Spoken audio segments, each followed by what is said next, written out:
สบายดีท่านผู้ชมที่เคารพทุกท่านสำหรับวิดีโอนี้ข้าพเจ้าจะมาเล่าเกี่ยวกับองค์การนาโตหรือว่าองค์การป้องกันแอตแลนติกเหนือให้บรรดาท่านผู้ชมได้รับชมรับฟังนำกันโดยเฉพาะในมื้อวันที่8ผ่านมานั้นกองประชุมขององค์การป้องกันแอตแลนติกเหนือหรือว่านาโตนั้นก็ได้เปิดขึ้นอย่างเป็นทางการอยู่ที่ประเทศตุรกีคืออยู่ในกรุงแองการานั่นเองท่านผู้ชมในกองประชุมดังกล่าวนั้นก็มีหลากหลายหัวข้อด้วยกันที่พวกเจ้าได้ปรึกษาหารือและก็สนทนาร่วมกันแต่ว่าสิ่งที่สังเกตเห็นและก็เป็นสิ่งที่โดดเด่นตามที่ข้าพเจ้าได้ติดตามข้อมูลข่าวสารนั้นข้าพเจ้าก็สังเกตเห็นประมาณอยู่ 3-4 หัวข้อนี่แหละท่านผู้ชมสรุปโดยรวมเกี่ยวกับผลของกองประชุมและก็สังเกตจากการปรึกษาหารือของผู้นำประเทศแต่ละประเทศและก็การออกแถลงการณ์ร่วมกันนั้นข้าพเจ้าพอจะสามารถสรุปสังรวมได้ประมาณอยู่ 3-4 ประเด็นนี้แหละท่านผู้ชมประเด็นที่1นั้นก็คือพวกเขาเจ้าพยายามแสดง power พยายามแสดงตัวเองหรือว่าพยายามแสดงออกว่าองค์การนาโตหรือว่าองค์การป้องกันแอตแลนติกเหนือนั้นยังคงมีความเป็นเอกภาพยังคงเกาะกลุ่มกันอย่างเหนียวแน่นอยู่ท่านผู้ชมอันนั้นคือสิ่งที่พวกเขาเจ้าพยายามแสดงออกและก็สื่อให้ชาวโลกรับรู้นำกันว่าองค์การนาโตนั้นเป็นเนื้อเดียวกันเป็นน้ำหนึ่งใจเดียวกันถึงแม้ว่าจะมีภัยคุกคามจากภาคส่วนใดก็แล้วแต่จากรัสเซียจากจีนจากอิหร่านก็แล้วแต่พวกเขาพร้อมที่จะโดดเข้าไปห่วมวงและก็ต่อสู้ห่วมพบเคียงบ่าเคียงไหลนำกันอันนั้นคือสิ่งที่พวกเขาเจ้าพยายามแสดงออกดังที่มาร์ค รูเต้เลขาธิการใหญ่ขององค์การนาโตนั้นก็ได้ออกมาแสดงความหย่องย่อชมเชยความปิติยินดีในการที่อเมริกานั้นได้โจมตีประเทศอิหร่านถึง80 จุดด้วยกันและมาร์ค รูเต้นั้นก็ได้ออกมาแสดงความคิดความเห็นออกมาหย่องย่อสรรเสริญสหรัฐอเมริกาว่าอเมริกานั้นโจมตีประเทศอิหร่านนั้นสำเร็จผลและก็เป็นสิ่งที่ยอดเยี่ยมสำหรับการโจมตีในครั้งนี้ถือว่าอเมริกาโจมตีประเทศอิหร่านประสบผลสำเร็จสิ่งดังกล่าวนี้มันได้แสดงให้พวกเราเห็นว่านาโตนั่นหรือว่ามาร์ค รูเต้นั่นยืนอยู่ทางข้างสหรัฐอเมริกาอย่างชัดเจนและก็พร้อมที่จะเข้าไปผสมลงกับสหรัฐอเมริกาในการโจมตีประเทศอิหร่านในอนาคตอันใกล้นี้ก็เป็นไปได้สังเกตได้จากปฏิกิริยาที่มันเกิดขึ้นนั้นอันที่2หรือว่าประเด็นที่2ตามที่ข้าพเจ้าสังเกตเห็นองค์การนาโตหรือว่าองค์การป้องกันแอตแลนติกเหนือของตะวันตกนั้นได้แสดงความเป็นน้ำหนึ่งใจเดียวกันในการให้การสนับสนุนและก็ช่วยเหลือประเทศยูเครน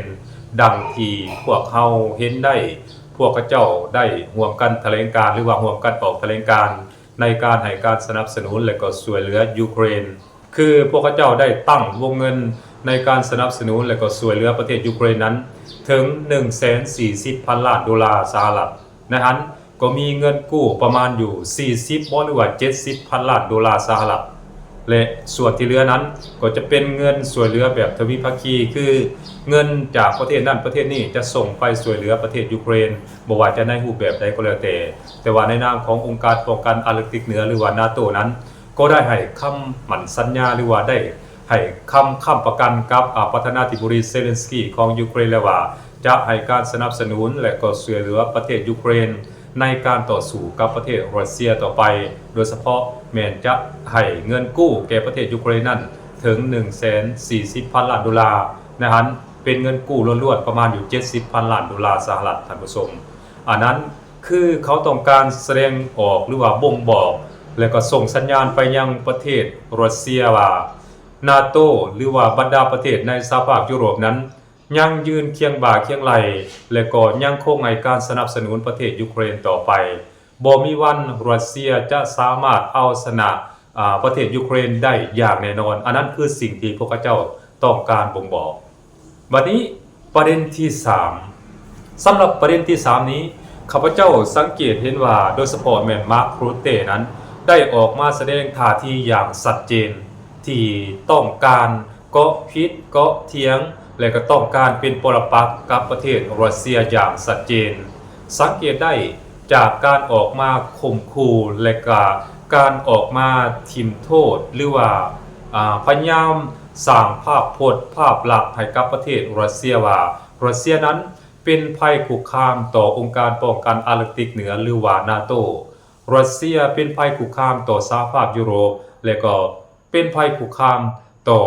ความมั่นคงของประเทศเพื่อนบ้านของรัสเซียอันนั้นคือมาร์ค รูเต้ได้พยายามสร้างวาทกรรมสร้างวาลีพวกนี้ขึ้นมาเพื่อให้ประเทศต่างๆบอกว่าจะเป็นประเทศเพื่อนบ้านของรัสเซียหรือประเทศอื่นๆในสหภาพยุโรปและก็นอกสหภาพยุโรปนั้นเห็นรัสเซียเป็นผู้ก่อการร้ายเห็นรัสเซียเป็นคนที่บ่ดีแล้วก็กลายเป็นประเทศแกะดำในสายตาชาวโลกนั่นเองท่านผู้ชมแต่ในความเป็นจริงแล้วรัสเซียนั้นบ่ได้ขยายอิทธิพลออกไปนอกประเทศของตัวเองแม้แต่หน่อยเดียวท่านผู้ชมในสหภาพยุโรปนั้นรัสเซียบ่ได้ขยายอิทธิพลของตนเองหรือว่าออกไปหุกฮานประเทศอื่นก่อนจักเถื่อยกเว้นกรณีของยูเครนซึ่งกรณีของยูเครนนั้นมันเป็นกรณีพิเศษซึ่งมันมีที่ไปที่มาแตกต่างกันท่านผู้ชมบัดนี้ในทางกลับกันมีแต่บรรดาประเทศสหภาพยุโรปและก็องค์การนาโตหรือว่าประเทศสมาชิกขององค์การนาโตนั้นขยายอิทธิพลของตนเองเข้ามาจนว่าจำดินแดนหรือว่าจนว่าฮอดหน้าประตูบ้านของประเทศรัสเซียสิ่งดังกล่าวนี้มันสี่บอกว่านาโตต่างหากเป็นภัยคุกคามหรือว่าเป็นส่งผลกระทบต่อความมั่นคงของประเทศรัสเซียโดยตรงอันนี้ชัดเจนที่สุดท่านผู้ชมและองค์การป้องกันอาร์กติกเหนือหรือว่านาโตนี้ก็ได้เฮ็ดผิดสัญญากับประเทศรัสเซียนี่หลายครั้งหลายหนได้ท่านผู้ชมอย่าลืมว่าองค์การป้องกันอาร์กติกเหนือหรือว่านาโตนี้เป็นองค์การความร่วมมือทางด้านการทหารใหญ่อันดับหนึ่งของโลกก็ว่าได้และก็เป็นองค์การที่ถูกสร้างตั้งขึ้นมาหลังจากสิ้นสุดสงครามโลกครั้งที่2เพื่อเฮ็ดสงครามเย็นกับประเทศรัสเซียในตอนนั้นองค์การป้องกันอาร์กติกเหนือหรือว่านาโตนี้ก็ได้มีการเซ็นสัญญาหรือว่าได้มีการตกลงเห็นดีร่วมกันกับประเทศรัสเซียได้คือสหรัฐอเมริกาเนี่ยนะเป็นหัวหอกในการนำพาก่อสร้างองค์การป้องกันอาร์กติกเหนือหรือว่านาโตเพื่อต่อต้านอดีตสหภาพโซเวียตนี่นะแต่ว่าก็ได้มีการตกลงเห็นดีร่วมกันว่าองค์การนาโตนี้จะบ่ขยายประเทศสมาชิกหรือว่าจะบ่ขยายสมาชิกเข้ามายังยุโรปตะวันออกโดยเฉพาะแม้บรรดาประเทศที่เป็นอดีตสหภาพโซเวียตนี้องค์การนาโตจะบ่รับเอาประเทศเหล่านี้เข้าเป็นสมาชิกขององค์การนี้อย่างเด็ดขาดแต่ว่ามาฮอดปัจจุบันนี้เกือบหมดแล้วท่านผู้ชมเกือบหมดแล้วยังเหลือแต่ประเทศเบลารุสเนาะประเทศเบลารุสประเทศยังอีกที่ยังบ่ทันเป็นสมาชิกองค์การนาโตส่วนที่เหลือนั่นเป็นเมืองอะไรบ่ว่าจะเป็นฟินแลนด์ลัตเวียลิทัวเนียเนาะและก็อีกอย่างหลายๆประเทศที่เคยเป็นอดีตสหภาพโซเวียตนั่นเป็นสมาชิกขององค์การป้องกันอาร์กติกเหนือหรือว่านาโตไปเป็นที่เรียบร้อยแล้วและจุดประสงค์หลักๆขององค์การนาโตก็คือต้องการคุกคามและก็ต้องการทำลายประเทศรัสเซียให้พังทลายลงอยู่แล้วเป้าหมายของเขาเจ้าคือต้องการให้รัสเซียนั้นพังทลายลงกลายเป็นหลัดเล็กหลัดน้อยแล้วก็ให้พวกเขาเจ้านั้นสามารถเข้าไปควบคุมบรรดาหลัดเล็กหลัดน้อยเหล่านั้นให้ได้แบบง่ายดายอันนั้นคือสิ่งที่องค์การนาโตหรือว่าองค์การป้องกันอาร์กติกเหนือตั้งจุดประสงค์เอาไว้แต่ว่ารัสเซียเองก็เห็นได้จุดอย่างก็จุดเสี่ยงดังกล่าวนั่นแหละรัสเซียจริงพยายาม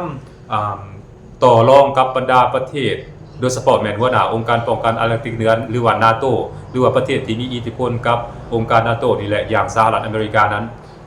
ว่าอย่าขยายเข้ามาเด้ออย่าขยายเข้ามาเบ้อในลักษณะแบบนี้นะ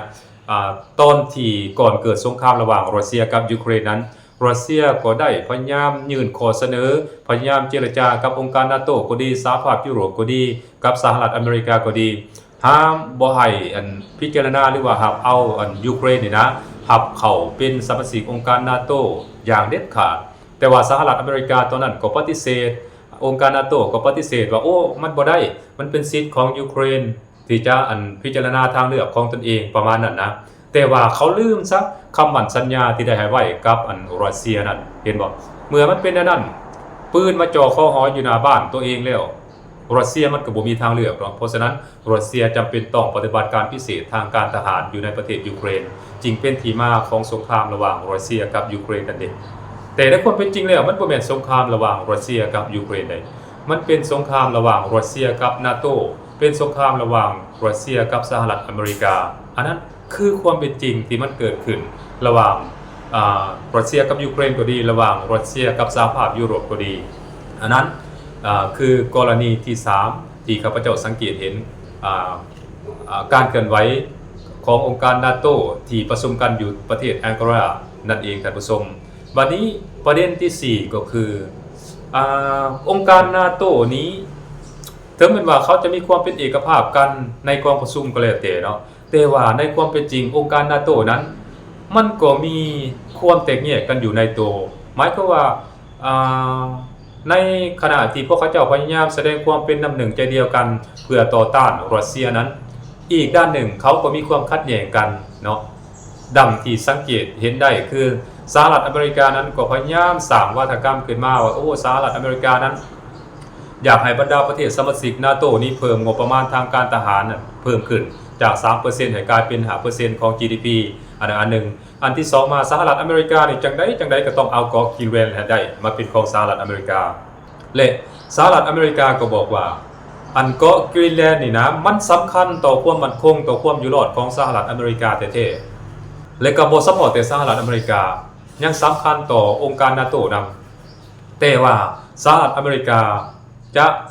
เป็นผู้ที่สามารถปกปักรักษาเกาะกรีนแลนด์นั้นได้ดีกว่าประเทศเดนมาร์กซึ่ง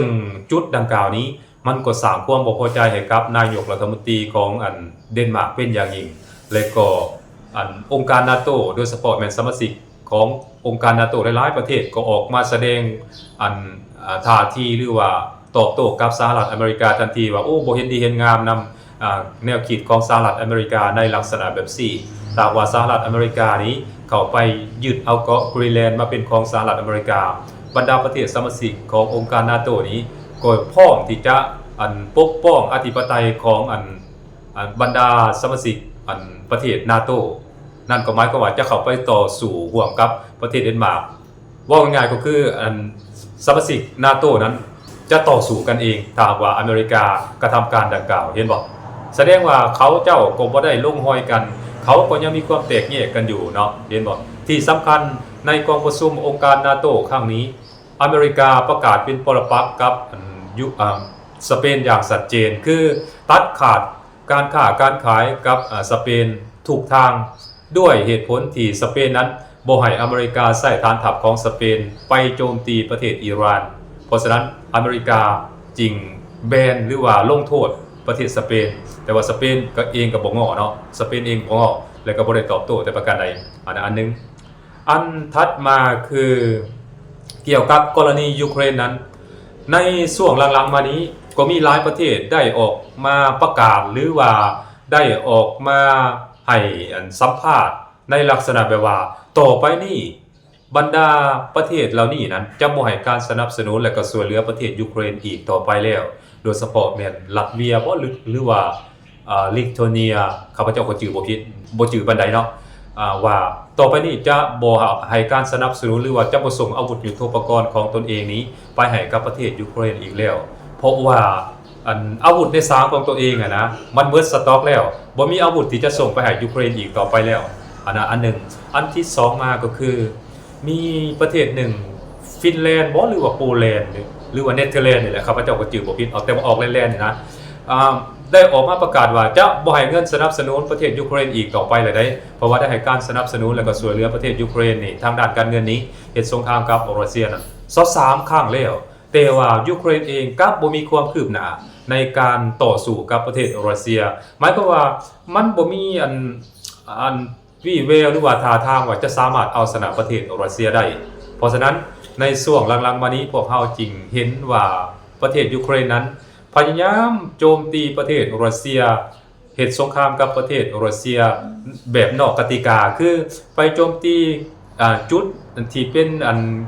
พื้นฐานโครงหลังที่รับใช้ทางด้านพลเรือนหลายกว่า บอกว่าจะเป็นหอพักมหาวิทยาลัยสุขศาลาอันซูเปอร์มาร์เก็ตอีกอย่างต่างๆพวกนี้อพาร์ตเมนต์พวกนี้เซเลนสกี้สั่งกองทัพของตนเองให้โจมตีอันจุดนี้หลายกว่าปัจจุบันนี้ด้วยเหตุผลที่ลาวบอกว่าเพื่อเหตุให้รัสเซียนั้นเกิดความเดือดร้อนเพื่อเหตุให้พลเมืองของรัสเซียนั้นเกิดความเดือดร้อนให้มันร้ายที่สุดเท่าที่จะเป็นไปได้หลังจากนั้นมันก็จะส่งผลกระทบต่อการดำรงชีวิตของประชาชนรัสเซียนั้นแล้วเขาจะออกมาเดินขบวนประท้วงกดดันรัฐบาลของตนเองนั้นให้มาเจรจากับประเทศยูเครนอันนั้นยูเครนอันคิดว่าแนวนั้นแต่ในความเป็นจริงมันบ่แม่นแนวนั้นนะท่านผู้ชมในภาคสนามนั้นรัสเซียเองก็ตีเอา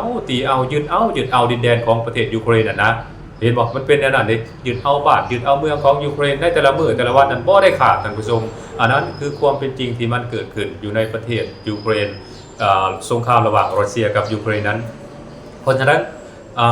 กองประชุมขององค์การป้องกันอาร์กติกเหนือหรือว่านาโตในครั้งนี้นั้นข้าพเจ้าก็สังรวมได้ประมาณ 4-5 ประเด็นนี่แหละท่านผู้ชมคืออันด้านหนึ่งเขาก็พยายามแสดงความเป็นเอกภาพเป็นน้ำหนึ่งใจเดียวกันอันที่2ก็พยายามแสดงว่าข้าเจ้านั้นยังให้การสนับสนุนและก็ช่วยเหลือยูเครนอยู่อันที่3มาพวกข้าเจ้าก็ยังคิดว่าข้าเจ้าจะสร้างวัฒกรรมต่างๆเพื่อบอกว่ารัสเซียนั้นเป็นผู้ก่อการร้ายเป็นภัยคุกคามต่อความมั่นคงของยุโรปเด็กมันเป็นนั้นอันถัดมาเขาก็ยังบอกว่าถ้าว่านาโตเกิดสงครามกับประเทศใดประเทศหนึ่งนี้เขาเจ้าจะ